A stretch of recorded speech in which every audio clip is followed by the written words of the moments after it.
sitting here with my little baby boat. I'm making a point. This is a small body guitar with a big sound. You hear that? It's surprising how this thing sounds. Yeah, I have it plugged in. I do. I have a LR Baggs hi-fi pickup in here, and it's just a beautiful instrument. This is only like 14 inches going across here, and about 4 1/4 here on the depth. And it's made with solid wood all the way around. And these things are only $1,200, somewhere around there. Price might be maybe $100 difference on that somehow, but you can't beat a guitar that plays like this and sounds like this for that price. I'm telling you, it's awesome. Mackenzie Marr. You should check their website out. There's no sponsorship here. I'm not working for Mackenzie Marr. But I know a good thing when I see it, and this is one of them. I've enjoyed this guitar so much. It has a beautiful sound.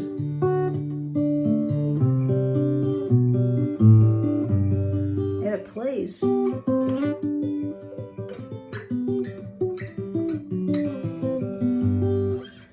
It just plays wonderful. So, although I think I would put this one on my senior-friendly list.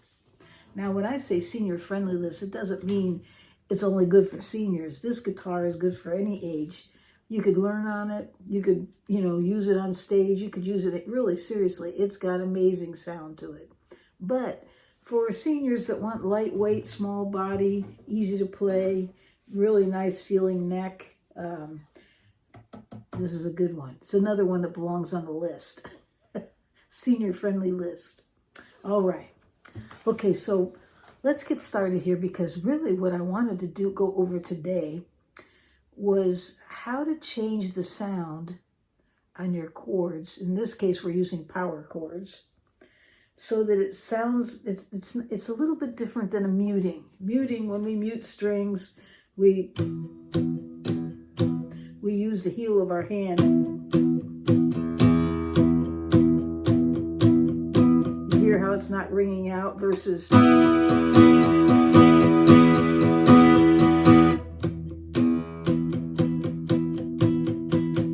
difference is I'm taking the heel of my hand, and right here above the bridge, as I'm playing, it's lightly touching the strings so that they can't ring out.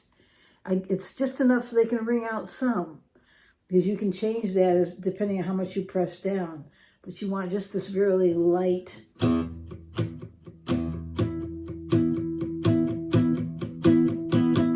And you get that muted sound.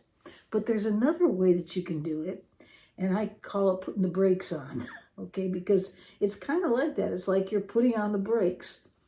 I heard somebody tell me one time that if you use your brakes on your car, that when you put them down, if you don't just push it down, the pedal down, that you release it, that they'll last longer. I don't know if that's true or not, but this playing is kind of like that. You're going to be pressing down and releasing, but it's almost like you're tapping the brakes, kind of. It's sort of like that, except you're doing it with a rhythm. Well, let me explain to you. Let me let you hear how it sounds. Okay, so here's it's a E5 power chord. They call it 5, E5. They put a 5 on power chord because power chords are only made with 2 notes, the 1 and the 5. And so if it's an E, the E is your root note. If F, G, A, B, the other note would be a B. It'd be an E and a B make up that power chord. There's no 3, okay? All chords are made up with the 1, the 3, and the 5. In this case, the power chord is only made up with the 1 and the 5. So that's what I mean by that, okay? So I hope I didn't confuse you. It's not something you have to memorize. It's just a little fact there, okay? So I'm just playing an E5.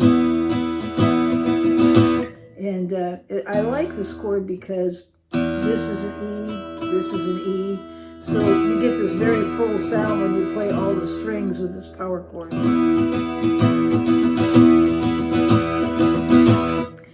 Most power chords, you're just playing 2 notes. But because we have so many duplicates, I'm just playing it out.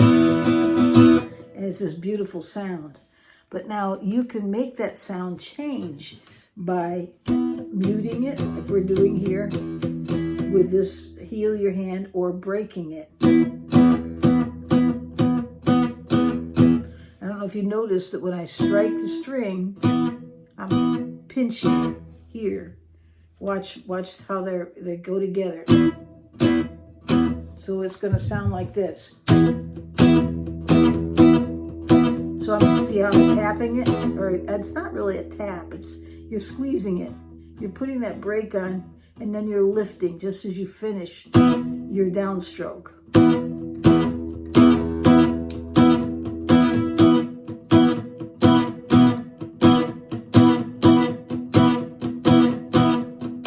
And that's being done just here.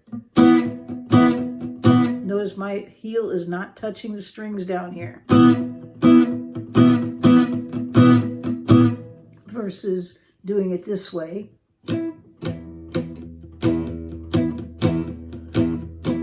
Or doing it this way.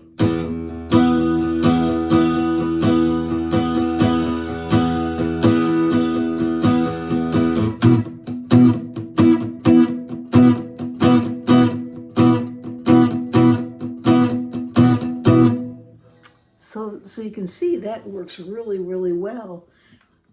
Using that method, using this hand to actually break the sound. You're in a sense, in some ways, you're muting it some, but on the other hand, you're cutting the tone from ringing out. You're stopping it, you're breaking it. So we'll call it putting the brakes on. I don't know, there might be a name for it. Someone probably has the technical name for doing that method. But I found it works. I play in church, and I like to play rhythm guitar, and I use this when you're playing. Sometimes I'll use that method because I'm creating a beat, listening to the bass player, playing along with them.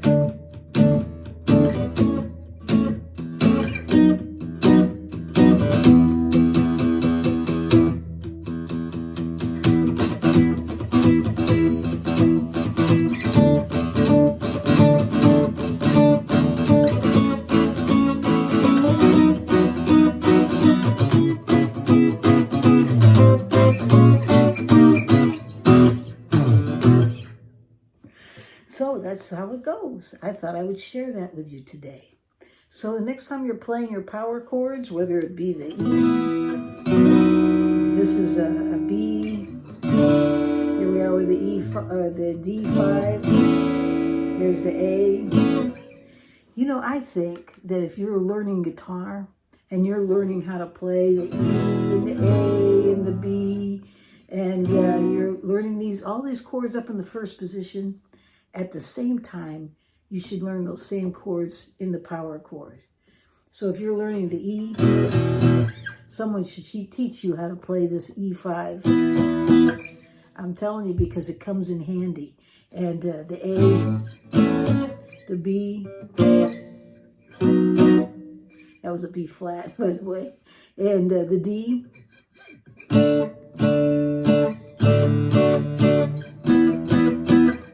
and because a lot of songs use those chords, and if you're playing rhythm, it just sounds really great. In church, there's one song, if I remember right, that's open the eyes of my heart, Lord.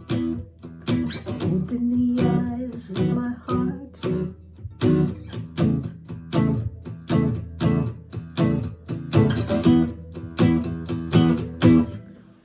I'd get a copyright if I sang it, but I just want to show it to you, how beautiful that works, and how beautiful using that break, not just playing out.